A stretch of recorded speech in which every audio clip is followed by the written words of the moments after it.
Welcome back, ladies and gentlemen, to the third episode of the Generally Average Baseball Podcast. Today, we're going to be going over what went down on the trade deadline. Lots of moves. I think over 60 trades happened, and it was just pandemonium there up until about 6 o'clock, right after the deadline passed. And so we're going to be trying to break down some of these trades for you, give you our favorite trades, our least favorite trades, breaking down some of the Ohio teams' trade deadline acquisitions, and we'll just go from there. I think we're going to kind of start off here, break it down like AC said, some of the Ohio teams. So I'm going to kind of start off the Reds. You know, me and AC here, both big Reds fans. He's going to kind of cover the Guardians a little bit, and kind of starting us off first. The first trade that I kind of highlighted with the Reds was the Ty France and cash for Andrew Salcedo. This is kind of one that I don't isn't a huge impact. I would say a lot of the Reds trades here at the deadline didn't seem to have huge impacts. I feel like I know a ton of the prospects in the Reds organization. I haven't really heard too much about Andrew Salcedo. Now Ty France, on the other hand, he hasn't been too great this year, but kind of has been a decent MLB player. I know he's got an 8.8 WAR in his career. I mean, this year he's only batting 223 with 8 bombs. So I feel like over time he could maybe in Great American Ballpark get some more home runs and maybe help a little bit in the power department there. So I kind of can see that. Andrew Salcedo, on the other hand, he's a 21-year-old in low A. He is a switch hitting catcher, which is always kind of highly sought after. But I really didn't think this trade had too much impact. I kind of like it on the Reds end just because if Ty France can contribute, then he helps the team win. But if not, his contract's only up for the rest of this year. So it's not like he's going to be bearing down the cap space for that. So don't hate that trade at all. Yeah, I agree. I also think that there's a very Reds move. You know, they just take a flyer on a veteran, hope he catches some heat. I mean, they did it last year with Harrison Bader and Hunter Renfroe. They did it again this year with Austin Slater. So it's not something that we're atypical of seeing out of the Reds front office and Nick Kroll. So it wasn't really a shock to me. They got a little bit of cash thrown in there. Hopefully that covers some of the rest of France's contract for the year. And who knows, you know, if he ends up getting hot again. I mean, it seems like he's in the back half of his career now. So they're just going to try to milk a little bit of good baseball out of him before he becomes a free agent in the winter. For sure, for sure. Kind of next, transition to a name that you said, Austin Slater. So we sent Austin Slater and Levon Soto, I think is how you leaving Levon Soto to the Orioles for a cash or a player to be named later. I feel like they basically, like you said, took the flyer on Austin Slater a little bit earlier on in the year, and basically just said, hey, we're going to take Ty France as our new flyer, you know? So we might as well get rid of our old one. And I think once again, kind of a Reds type deal. The player to be named later probably isn't going to be a huge name. Obviously, we're not giving up too many guys or too many big name guys for that. And the cash is always beneficial to have. So this is kind of just a nothing trade, in my opinion, again, for the Orioles. I know they got rid of, I believe, Austin Hayes at the deadline as well. So maybe Austin Slater could fit into the outfield a little bit. But I just don't necessarily see that. I know he struggled in his very few plate appearances with the Reds. So I just felt like this is just another trade out there, just kind of free up some space in the Reds organization. Yeah, they were just trying to free up some 40-man spots here with getting Ty France, and then they also got which I'm sure you'll cover, Davis Wenzel in a small transaction from Texas. But yeah, Soto was an interesting move to me because he's still young. He'd been in the Angels system up until last year, I believe, and he's a contact bat. You know, if I had to compare him to somebody that was also playing for the Reds, it was Alejo Lopez back in the day, like Mhm. similar to that type of player. You know, just kind of goes with the pitch and is a contact first type of guy. But yeah, there wasn't much of a future for him in Cincinnati. Obviously, there wasn't anything there with Austin Slater. So they went ahead and moved on from both those guys to try to free up some space. And I think this is Soto's second stint with Baltimore now. So interesting. They must have liked what they had with him and liked it enough to get him back. Yeah. Kind of the next trade I was going to go into a little bit was a Lucas Sims for Ovis Portes. Portis. Mhm. Not once Yeah. again, not exactly sure how to pronounce it. Personally, I am a big Lucas Sims fan myself. Always loved him coming out of the pen. Hard not to love his stuff. I always thought one of the best sliders slash sweepers in the game. So it's hard not to, or it's hard to dislike that. But I know the Red Sox were looking for some pen help. And Lucas Sims, when he's on, can be dominant. He can be the type of guy that goes 3 up, 3 down with 2 strikeouts and a ground ball. So you'd like that, but once again, he does have some control issues. I know he's got like a 1 point, almost I think 4.5 WHIP this year, which you don't Mhm. really like to see out of the bullpen. So for that reason, I can kind of see the Reds. Letting him go. Like I said, he's had some moments in the Reds uniform, so it's kind of hard to see him go. But we did get Orvis Portes, who I think I saw as the first player from Ngata and Barbuda, to ever play in professional baseball, which is pretty cool. He is 19 years old, and I saw that he's ran it up to already like 99, 100 miles per hour. So it's hard not to fall in love with that. I feel like he's one of those guys with a high upside, but also a lot of risk coming with it. You know, who knows if he ever even makes it past double A, but I could also see if everything pans out when you can have a young guy that's already touching 100 at the bare minimum, you hope to find that as a bullpen arm. So don't mind that as a Reds. Maybe getting rid of a reliever that's Lucas Sim, about 30, I think, years old, and getting a 19-year-old there from the Red Sox for that trade. Yeah, he's going to be a free agent, so it makes sense. You're going to move on from Reynolds, especially when the season's been so turbulent for the Reds. So sad to see him go, but it makes sense. And yeah, you just have, you have Zolueta from in AAA, who's been up with the club a couple of times, Zach Maxwell, Tony Santillan. So you have these guys that are ready and that like they can pitch at the major league level that are just kind of sitting in AAA. So they're trading from a position of depth to kind of um, restock their system just a little bit. Um, like you said, there's not a whole lot of data on Ovis Portes, but from what he's pitched through so far this year, he looks pretty solid. Got a really heavy fastball, so it makes sense for both teams. Move a lower level pitching prospect if you're the Red Sox and get some help for your bullpen. Yeah, yeah. Kind of the next one is you mentioned it a little bit before. Reds acquire Davis Wenzel from the Rangers for cash.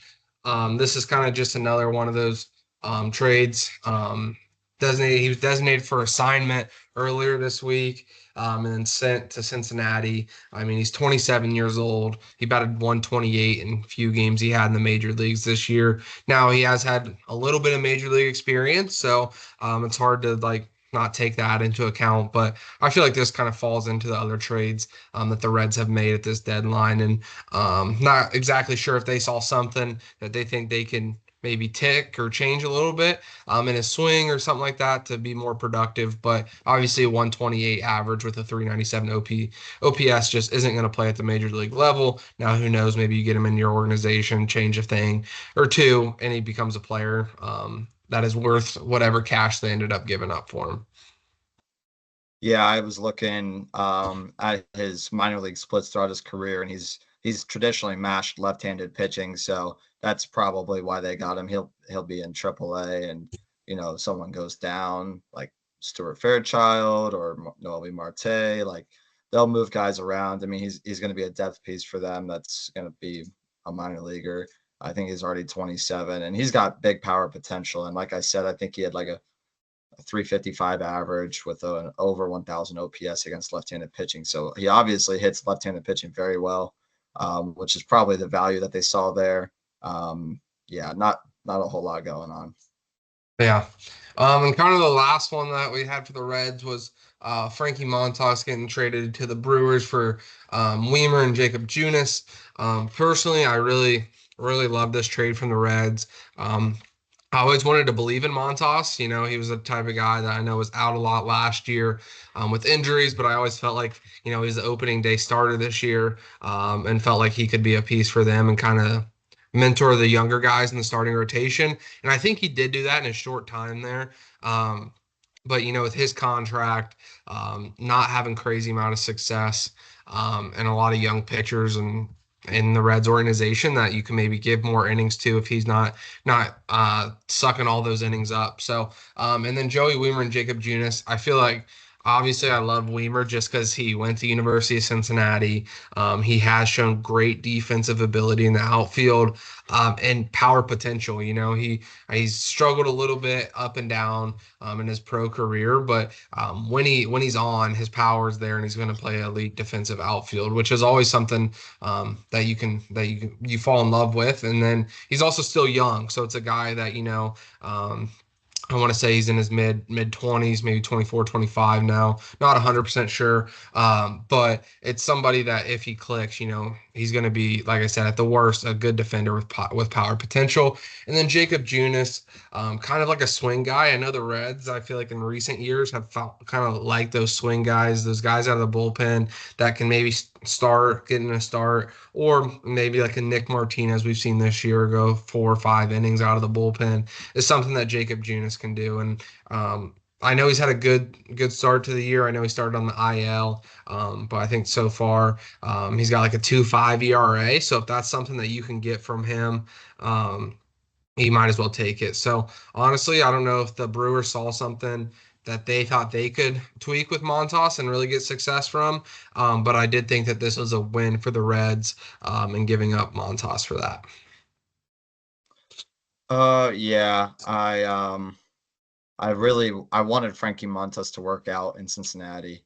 And it just didn't end up going that way. I mean, he definitely had his starts where he was brilliant, and then he had starts where you don't even recognize that pitcher on the mound because he would be so wild, or he would throw stuff all over the middle of the plate because he couldn't control his off speed. So it kind of stinks because, like you said, he did mentor a lot of the younger guys on the staff. I mean, everybody there is in their third season, second season, or rookie season. Looking at Carson Spears, Andrew Abbott, Nick Lodolo, Hunter Green.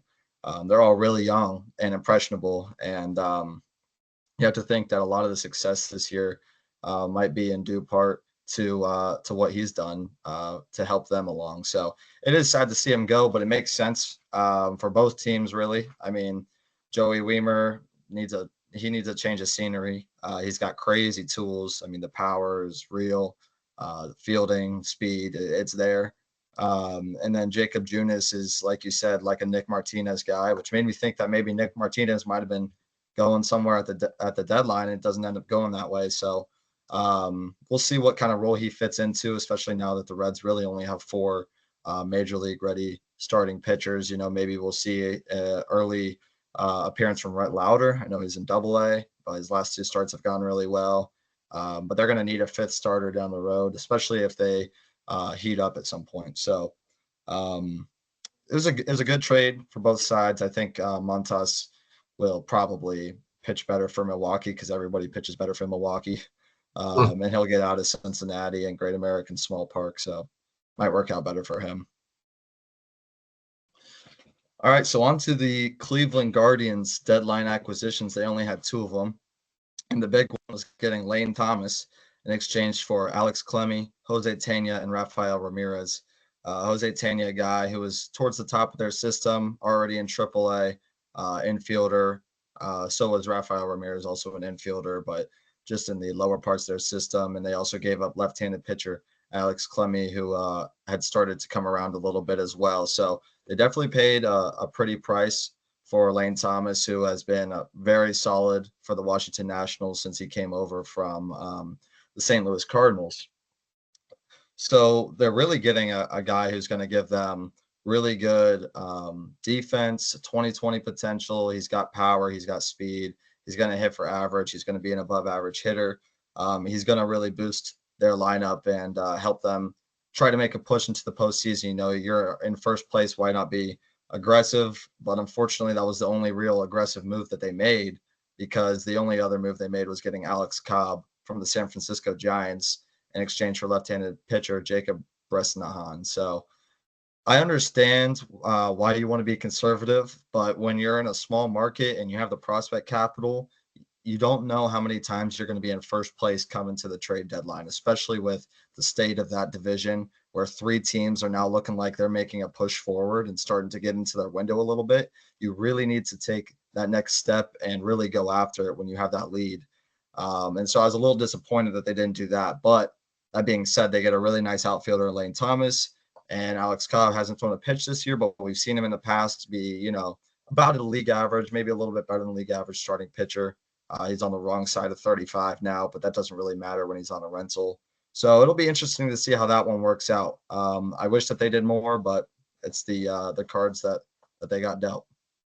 Yeah, I agree with you. Obviously, like you said, with Lane Thomas, if things click, I think this year he's home runs have been down, but his stolen base numbers have been up. So kind of a little bit give and take there. And I do think he could make that impact, but I also disagree with what you're saying. As the Guardians, you would hope that maybe they'd make a little bit bigger of a splash and get somebody that can really make that impact. And like you said, with the Royals and Twins, kind of on the hunt, and who knows, with years to come, if the Tigers continue developing their guys, that division can become tough. So when is that striking point for the Guardians? And I feel like they should kind of ride the wave right now and should have maybe made a little bit bigger of a splash, maybe get a little bit bigger name starting pitcher. I was kind of hoping for them.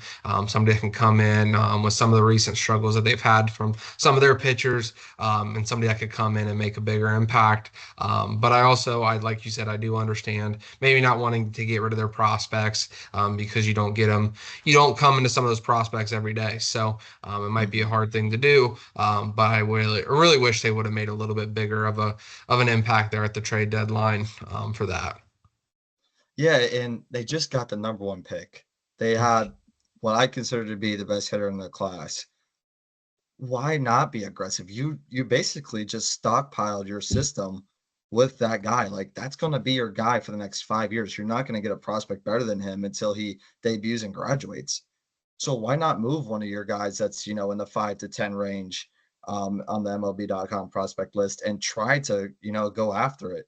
It's just I can understand why Cleveland fans would be a little bit frustrated, especially when you have Jose Ramirez who took this team friendly deal so that they could compete. He's in the top 10 MVP voting almost every year for a reason, and the fact that they're not going after it, it's kind of a slap in the face to him. So I don't know if I would be a little bit more aggressive, like you said. And so I would understand why Cleveland fans would be a little bit upset with the lack of aggression at the deadline. Yeah, and when you had the highest bonus pool in this recent draft, like you said, they stockpiled guys in that draft that you hope Yeah. could replace some of the guys that you might have got rid of at the trade deadline. So yeah, and I definitely understand where the Guardians fans might be a little bit upset about that one. Kind of transitioning on, we're going to start talking about some other teams. First, I think I was going to start talking about our favorite trade that we thought benefited both teams.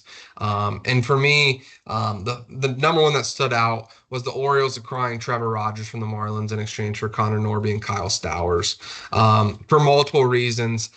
Orioles, they're getting a 26-year-old left-handed hitter or left-handed pitcher that has already had an impact in the major league system, and can show that he can pitch at the major league level and win games. So I felt like that was a big get from them. I know they were kind of looking. I know there's rumors about maybe getting Schoolball at the deadline or great Garrett Crochet, but I felt this was a tier two below, but a left-handed pitcher that doesn't need to be a number one. You don't have to give up your whole farm system for, but a dude that can come in and win some games for you. And then Connor Norby and Kyle Stowers. I actually am a big fan of both of these guys, and I think both of them can make impacts in the Marlins organizations. And obviously the trend for the Marlins was definitely sellers at this deadline, and trying to turn over that farm system and get some new guys in there. And I feel like Norby and Stowers are just those guys that can make an impact. They're both solid bats, and they were both kind of in a log jam there in Baltimore. Where are they going to play? Norby being in the infield, is he going to? You have Anderson, Holiday, and different guys like that in the infield. And then in the outfield, Stowers was kind of struggling with Cowser out there and Kerstead and Mullins. So it was kind of like a no-brainer to me. Give up where you have some depth in the farm, and get a left-handed pitcher when that can win games for you in the major league. So I really thought that was a win for both teams. Yeah, I like that move for the O's and for the Marlins. The Marlins kind of had a fire sale going on, but that doesn't mean that they didn't get their value back. In fact, I think that they had one of the better deadlines out of any team. They recognize that this, even though they might have snuck into the wild card last year, maybe that was a little bit more fluky than they imagined. And they have now just stockpiled their system. They got a lot of pitching guys down there in their top, 10. So I was not surprised to see them move on from Rodgers, and I think that getting Stowers and Norby back was awesome for them. In Baltimore, like you said, had to move on from those guys because of the depth or because of the starters who are just going to play every day pretty much. I mean, they have so many good outfielders in Baltimore, so it just makes sense for both teams. My favorite trade for both teams was the Cubs acquiring Isaac Paredes for Christopher Morel, Hunter, I want to say Biggie, and Ty Johnson. I just think Paredes is really, really good. He's got a lot of that pull power. Like he's still on. He's still pretty young. I feel like they did a good job getting somebody who's a good middle of the order bat and is going to provide some power for that Chicago team. While it might not make sense for the Cubs that much because again they're towards the bottom of the division, they're struggling again. I think that the Rays getting Chris Morel is good, and I think that he'll fit in Tampa very well. And then they got two prospects to go along with it. So while the Cubs might not be in the middle of contending right now, I still think that getting somebody who is going to be good for a couple of years, especially when you're willing to go out and spend the money and you have a little bit of star power there with Cody Bellinger and Dansby Swanson, even though they both had their struggles at times, I still feel like making a move like this is going to make you more competitive now and in the future. Yeah. And you might call me crazy, but I actually had that as one of my least favorite trades for one side. And I'll kind of just talk about the kind of rebuttal and the reason why I had that. And I did not like this from the Cubs. I do understand that they haven't been hitting well and you want to make a change at the deadline. Their bats have been what's been holding them back this whole year. And, if they had above average bats, they would probably be contending for the lead of the Central. I want to say that in runners in scoring position, I think they're batting 225 this year.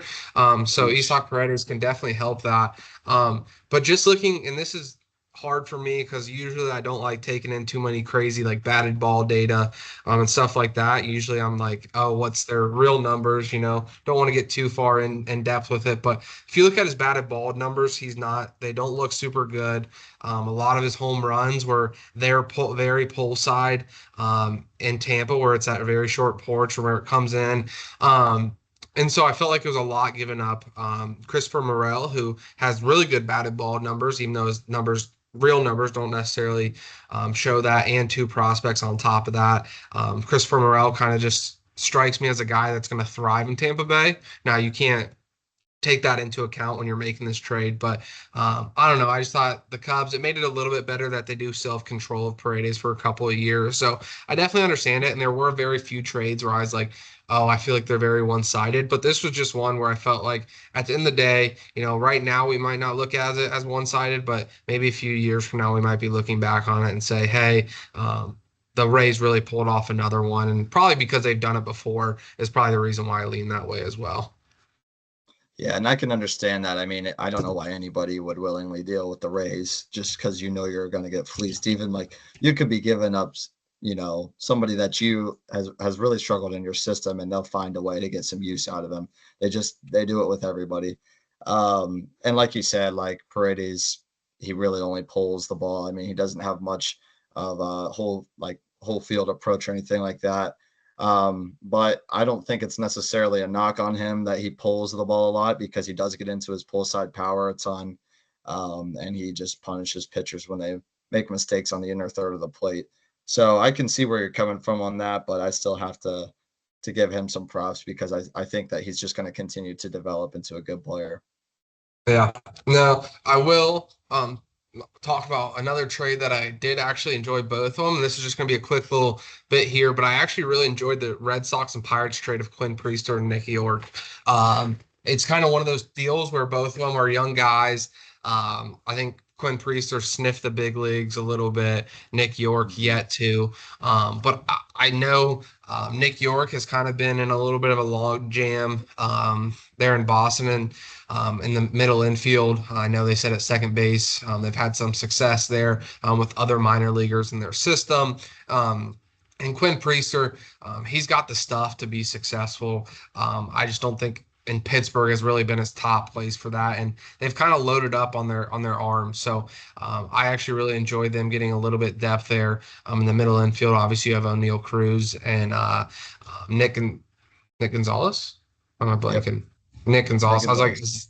I was like Gonzalez. I was like, his first name's Nick, right? But it's one of those ones where I felt like it's kind of just a win-win for both two younger guys, and not going to be a huge splash, but I could see both of them making impacts in the big leagues a few years from now.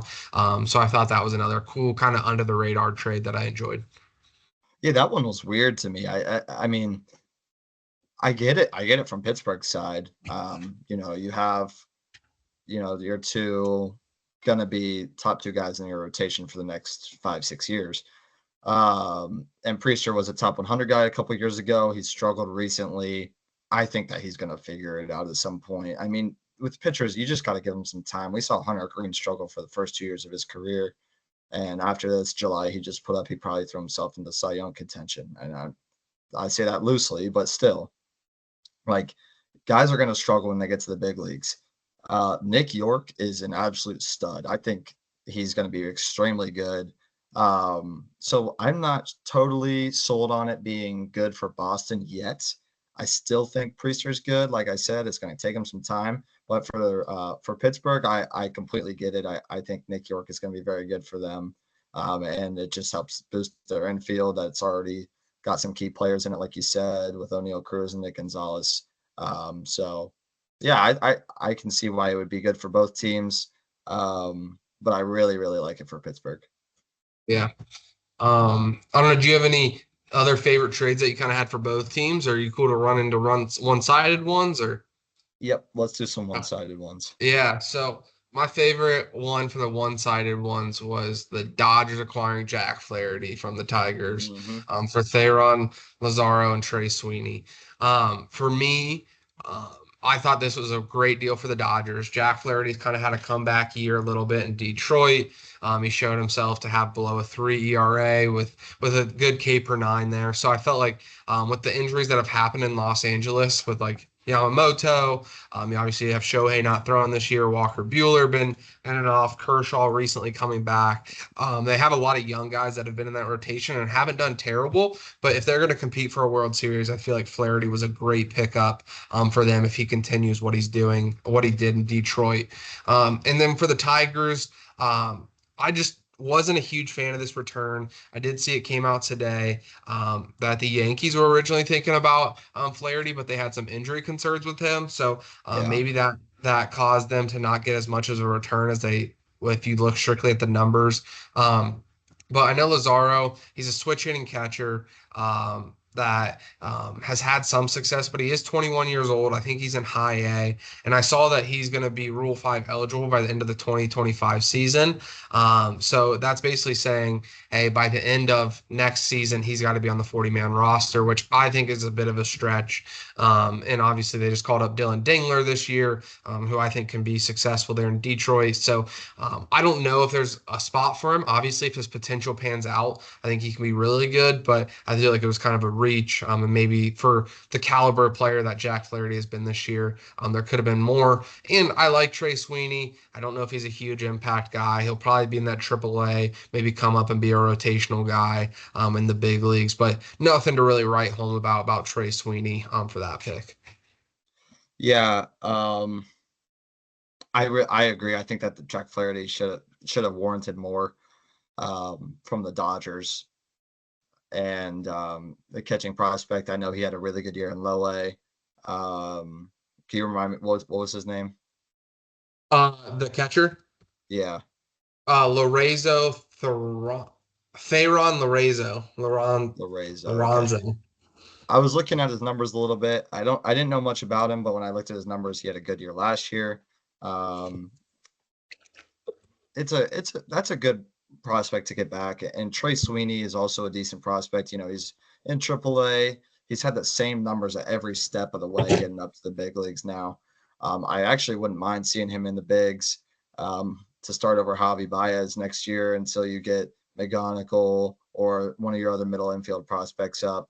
Because I'm just tired of watching Javi Baez at bats, and he might be a great defender, but he's going to end up with like a -2.5 WAR this year. I mean, it's crazy what this guy does. So I would just like to see them play Trey Sweeney, see what you have there. If he's good for that year, then you can, keep him there, and then you can move McGonigal around, whatever you want to do. But you got to know what you have. So I actually do like them getting Trey Sweeney as well. I think he was a first round pick, maybe a second round pick from New York a few years ago. So I like the trade for the Dodgers a little bit more than I like it for the Tigers. Just like you, Flaherty's just been unreal this year. It's good to see him come back, and it seemed like maybe Detroit hit the panic button a little bit because they knew that they needed to get some sort of return for him, knowing that they're in a really competitive division, and they're likely not going to end up in the playoffs.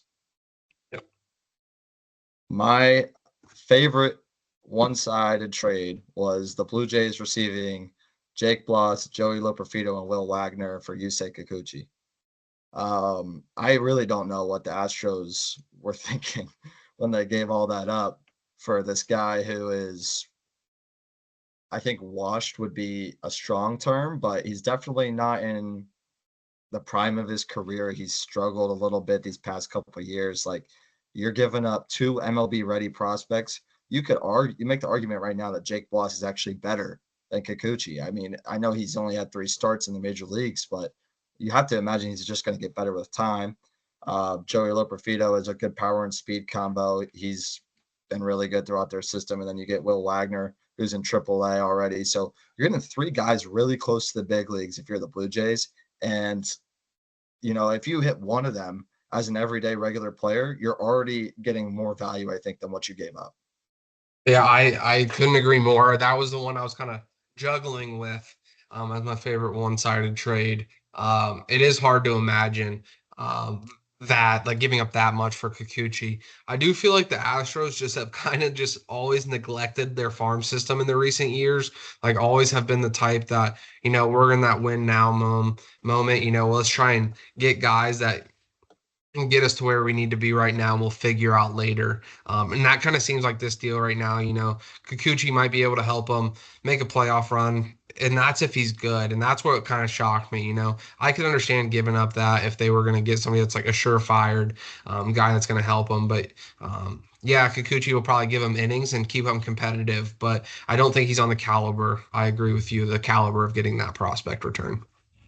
And I think that's why Flaherty's return seems a little bit skewed, is because we saw that early I think it was either deadline day or the day before, and we were just kind of thinking that Flaherty was going to get something very similar to that. And the fact he didn't is why I think it seems more disappointing, because we were just comparing it to that. I mean, that was kind of what I thought would set the market.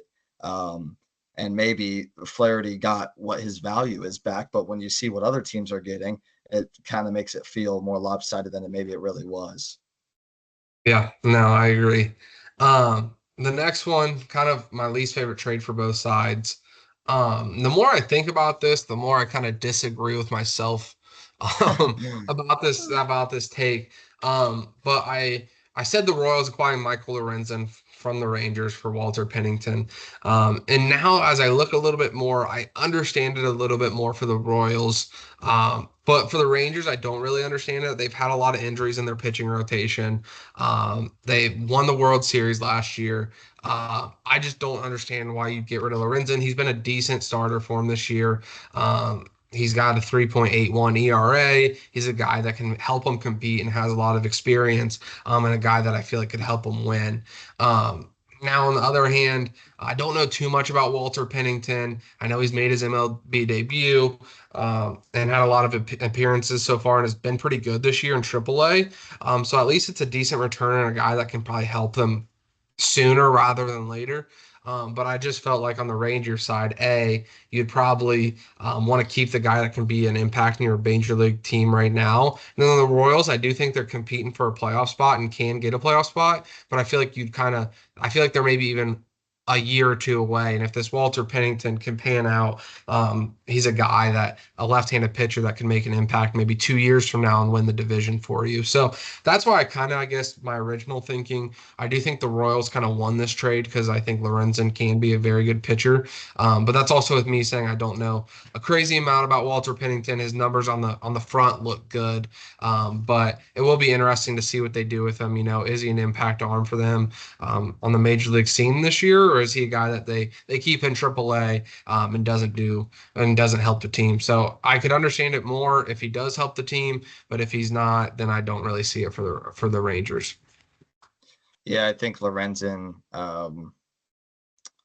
he at the very least is going to be like the Chad innings eater. He's going to go out there, give you 5 or 6 innings, and mostly quality baseball. I enjoyed watching him when he was with Cincy, especially when he was doing that two-way thing for a little while. That was fun, especially in those dark years that I tucked in the back corner of my mind. Even when we're 52 and 55 right now, it's still more enjoyable than that. So I think he's obviously a great athlete. He's been a good pitcher. He's shown that he can start now, which he always deserved the chance to do. So I think the Royals definitely do get the better half of this trade. If you're Texas, I don't want to say I don't understand it, but at the same time, it's like you're coming off a World Series, like you wouldn't think that they'd be moving pieces like Michael Lorenzen, and that they might be more aggressive to go for it. But it's been a mostly underwhelming year in Texas, so I do understand it from that aspect. Yeah, yeah. For for mine that I dislike both sides, I didn't really have one in particular, but there were some that were like head scratching moves to me. One was the Orioles acquiring Eloy Jimenez. Now I saw, I don't know if you saw this or not, but the White Sox uh, broadcasting team, and I don't think it was like who does their commentating, their color, and their play by play, but the guys in the studio. One of the dudes was just so funny. He was like, "We should be sending a thank you card to the Orioles for taking this guy." Like, and I can understand that from a White Sox perspective, but I don't understand why the Orioles take him on. And they made some other moves that, like, I was just kind of questioning at the deadline that didn't seem like they would move the needle much. I guess to them, you're taking a flyer on a former, top prospect guy who was highly touted at one point in time. And when he's healthy and is playing well, you've seen the results. But I just didn't think it was a great fit for Baltimore. And I didn't even know that he was on the radar to be traded. But I guess when you play for the White Sox, you're never not on the radar. So that was one of the trades that I just kind of like. It was a nothing trade, but at the same time, it didn't really make sense. Um, so I don't know. There wasn't a whole lot that went down at this deadline that I was like, man, that's a bad trade. A lot of these trades were pretty even, at least right now. I'm sure we'll see down the road how it actually ends up being. So yeah, I didn't really have many that I could pick out and say that was bad. Yeah, I kind of had that. Already told you I had that Isak Paredes kind of on the one side of that I didn't like, and the other one was Eloy. Yeah. I just felt like I don't know too much about Trey McGew or McGo, who they got in return. But anything for me, what Eloy's done, he's dealt with a lot of injuries.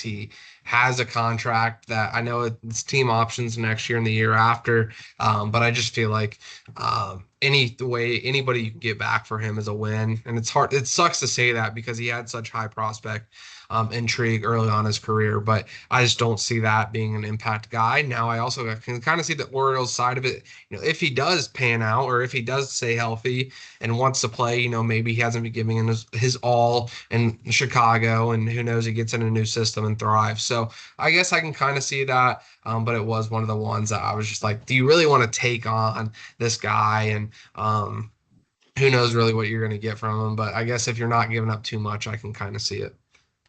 Yeah, I feel so bad for the White Sox, that it looked like they were really starting to turn a corner a couple of years ago, and now it's right back to the worst I think that we've seen in a long time out of any team. I mean, Mhm. Oakland was bad, but I just don't think that they were this bad. It's two times this year they've had what 13, 14 game losing streaks. I mean, that is crazy to even to consider. And the fact that they didn't move Garrett Crochet at the deadline makes it even worse to me because that was just something that it was like I didn't even think that there was the possibility of him not being dealt. And I know he made it a little bit more difficult with what I guess he decided something. I'm not sure about all of it. I think I heard something about he said he wouldn't pitch in the playoffs for a team unless they extended him, which is just total BS. I mean, you're a professional, like go out there and do your job. You should be living in those moments. Um, so that's obviously frustrating if that is the case for Chicago, because he was arguably your largest trade chip along with Luis Robert Jr. They also didn't move, and I don't know. You have to have players, but at the same time, why are you not moving these guys? Why are you not getting the biggest return possible? That's Frustrating would be the caption for that deadline. that's what I would say as well. I just echo what you're saying. Like, who knows if Garrett Crochet's stock will ever be higher? And you're already a team that's not winning. So to me, Mhm.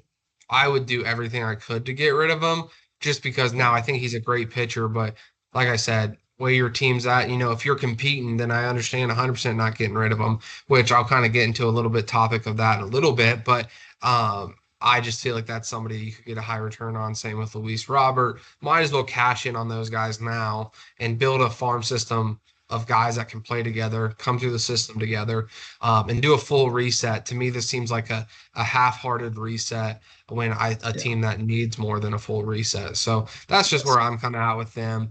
And I felt like I guess maybe they've got some young pitchers. You have Noah Schultz, Drew Thorpe. If you get Garrett Crochet, they drafted Hagen Smith. I guess that's maybe a rotation down the line where you could have 4 or 5 guys in there that I think they have Gyro and Arte too. So you get 5 guys. I guess maybe they see that, but maybe you could even try and get more guys. Who knows if all those guys pan out to really what they could be? But yeah, I totally agree with you on that take. I don't know why I just now thought of this, but I was at the Rays game the day after they traded Randy when he was walking around with the fans. Yeah. So I was down in Tampa, and they were ironically playing the Reds at the exact same time that we went down there. So it just ended up working out that we went to that game, and I was sitting there outside of the bathrooms, and I just see him walking by with security, and I at first I didn't recognize who it was, like because I just thought it was like maybe a celebrity or something. You're not used to seeing these guys in their street clothes. And then later I saw that he was with the fans in the stands. I was like, oh, that makes a lot more sense now. So that was kind of cool. And also, I thought I'd bring it up just because I thought that was a pretty good trade for the Mariners, getting Randy. And I know he hasn't been awesome this year, but he's been really good in the past. And you know what he brings? He brings a lot of electricity to a team and a lot of energy. So I was happy to see him go to a contender, although I'm not sure if he was as happy knowing that it's a 2,000-mile move or whatever it is, like Yeah. 3,000 miles going from one corner of the United States to the other. Yeah, I know definitely where the Mariners have been. Their staff is arguably one of the best in Major League Baseball right now, and their Yeah. bats have just been letting them down. So definitely, I agree. I echo what you said there, and thinking that was a good move. Um, kind of round things off, I put on here a trade you wish to see. Was there maybe a trade at the deadline, AC, that you really thought somebody should have been traded? I know we've kind of talked about it a little bit, but anybody that comes to your mind for that? I wanted, well, of course, I personally wanted the Reds to get him, but I just thought that Brent Rooker should have been dealt as well.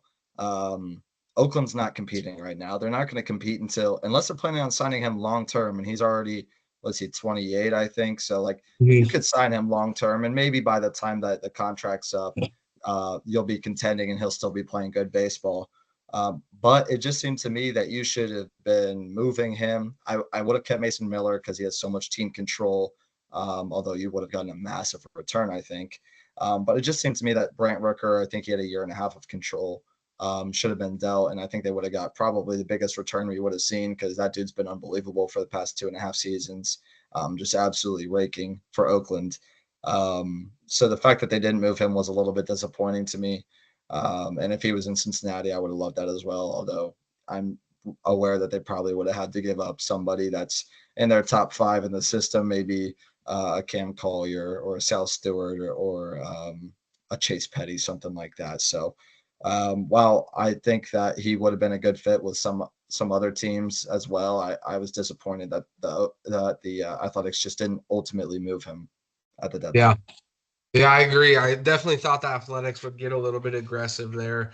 Um, I know you said about Mason Miller. It would have been cool to see like a contender just go all in and say, "Hey, we need a dude to come in the ninth inning and shut it down, and Yeah, let's go after and get him." And it would have been cool to see what the return was. Also, with some of these relief pitchers getting a high return this trade line, what would it have been for arguably one of the best closers in the game?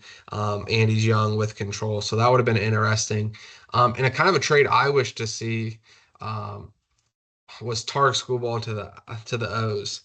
Um, oh, the reason for this is, and I've talked to a couple of people about this potential trade. Obviously, I saw names getting flown around prior to the deadline about what a return would be like for Tar Schoolball. But my reasoning for it, and don't get me wrong, I understand as the Tigers, it's hard to give up on a guy that's a favorite to win the Cy Young.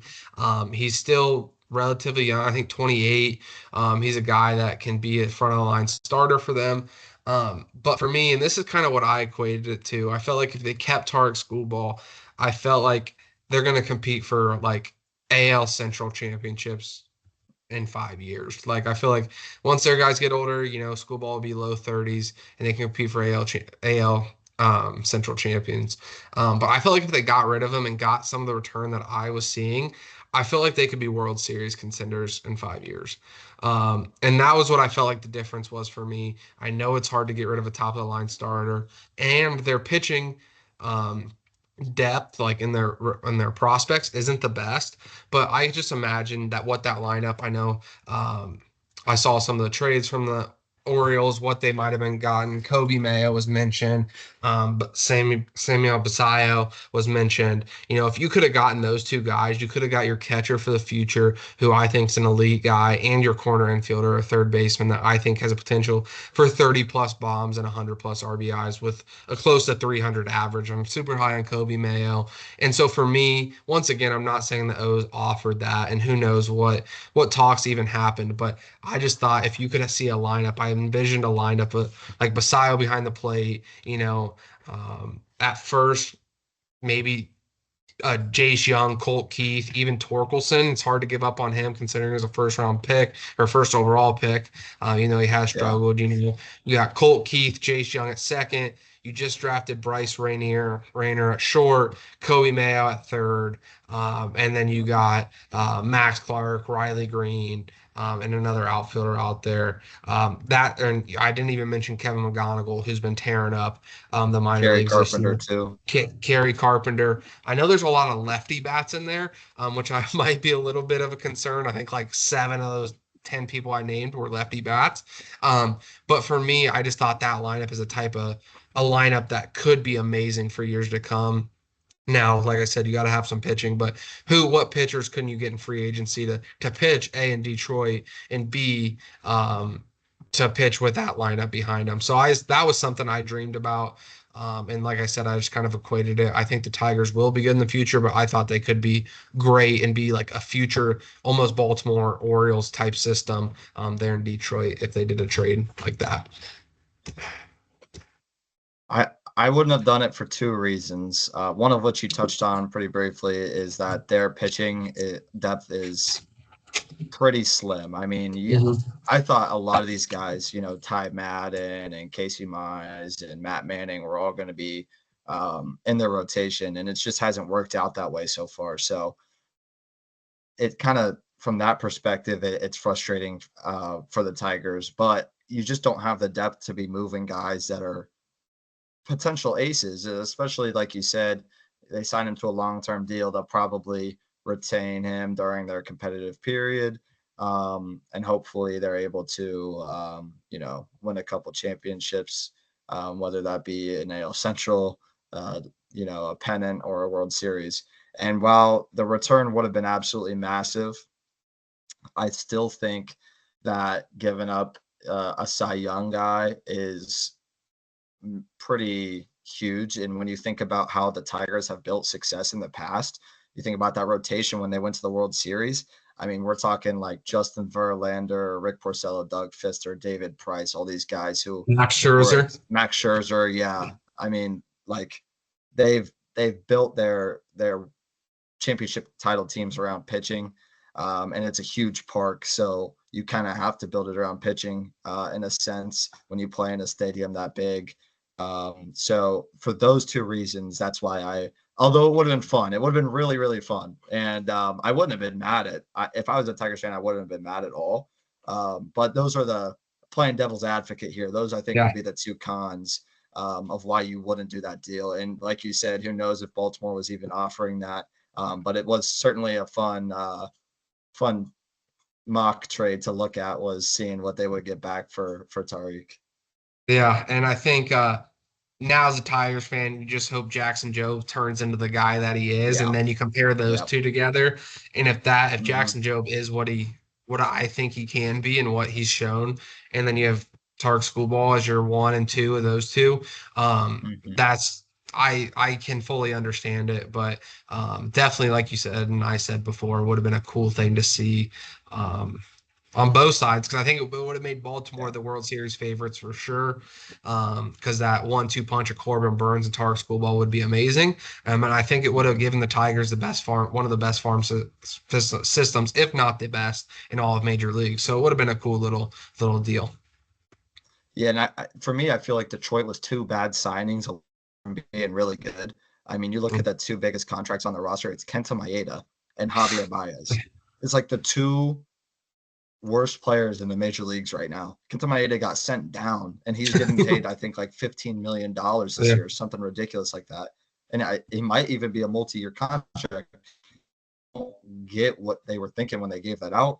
And I definitely think that if they had the money that they paid those two guys this offseason or coming up, that they could make a big splash in free agency and really go after it. But because of that, they're not in a position to necessarily do that. So it's a frustrating time, but it's also a little bit exciting because you're starting to see what Detroit could really become. Yeah, for sure. Well, I think that's all I got for us. AC, you got anything last for us or? No, I think that's going to do it for me as well. So next time we're on here, what do you think we'll be going over? I Some haven't. September call-ups, maybe? September call-ups, that might be a good one.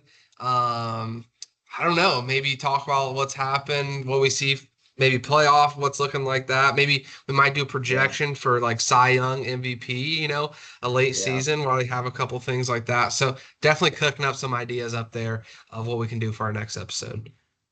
yeah. So stay tuned for that one, and thank you for listening. Yep. Thank you.